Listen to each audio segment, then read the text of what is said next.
General H.R. McMaster will become the National Security Advisor. He also has known for a long time General Keith Kellogg. Keith is going to be Chief of Staff, and I think that combination is something very, very special. And I look forward to joining the national security team and doing everything I can to advance and protect the interests of the American people. I'm very honored and privileged to serve alongside H.R. McMaster, who I've known for years as well.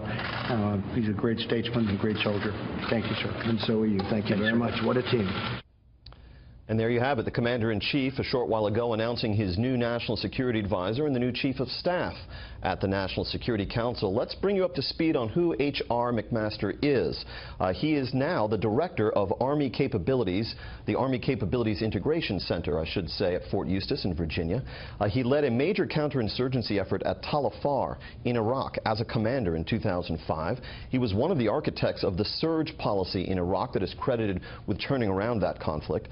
And he is the first active duty military officer to serve as National Security Advisor since Colin Powell back in the Reagan administration. One final note about General McMaster: he's also the author of a very important book, Dereliction of Duty, Johnson, McNamara, the Joint Chiefs of Staff, and the Lies That Led to Vietnam, a detailed archival study relying on new documents and tapes that was published in the late 90s, documenting how Lyndon Johnson and his inner circle deceived and circumvented the Joint Chiefs of Staff during the policymaking sessions that deepened American involvement in Vietnam. Let's bring in our panel. Charles Hurt, opinion editor for the Washington Times; Julie Pace, White House correspondent for the Associated Press; and syndicated columnist Charles Krauthammer. Julie, you've covered a lot of White Houses. Now we have a military man at the top of the NSC and a military man as the Chief of Staff over there.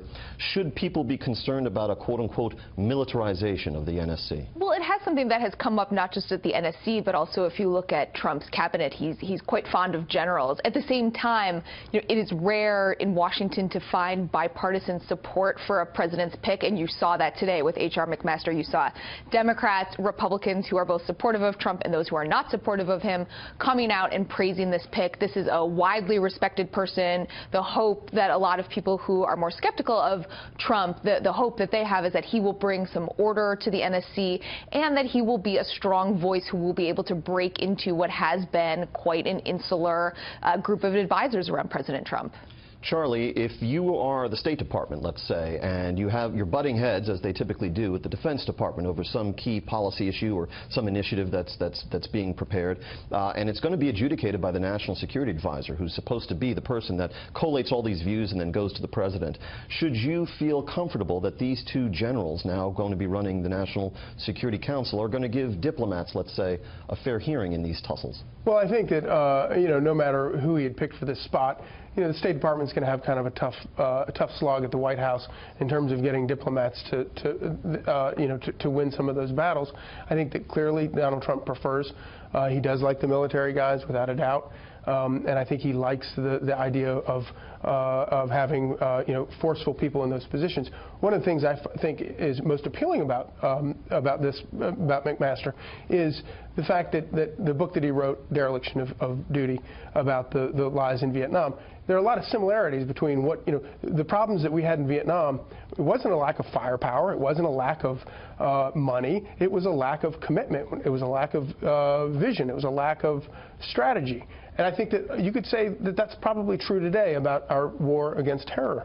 And I think that having a guy like that who believes, who has been able to pick apart those kinds of problems, General Mattis is a guy who believes very strongly in having a dynamic strategy for dealing with things.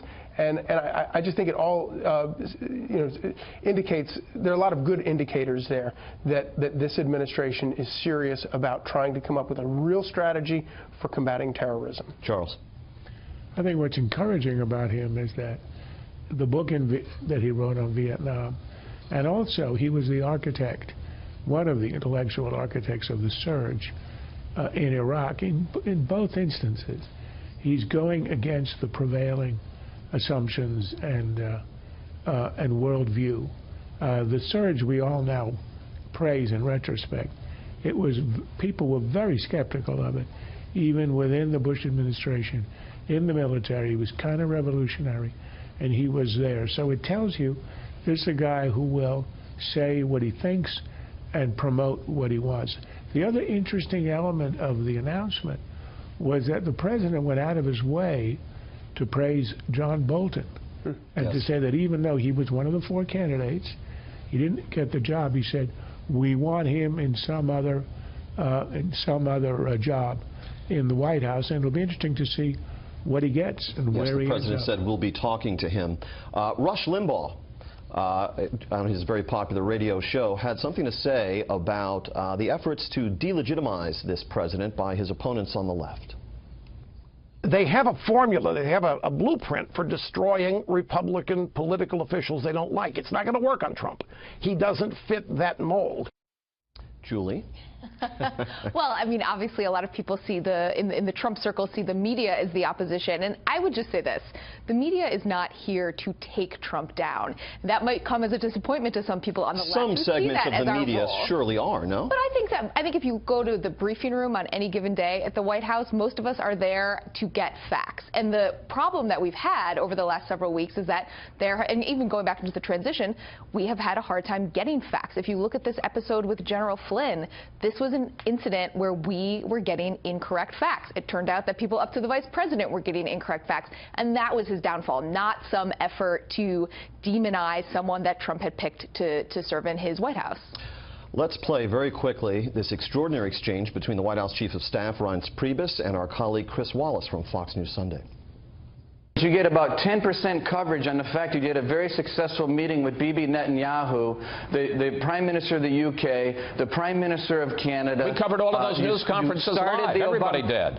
Right, sure. Yeah, right. But then as soon as it was over, the next 20 hours is all about Russian spies. But you don't get to tell us what to do, right? Nothing's happening. You don't get to tell us what to do any more than Barack Obama did. Barack Obama whined about Fox News all the time, but I got to say, he never said that we were an enemy of the people.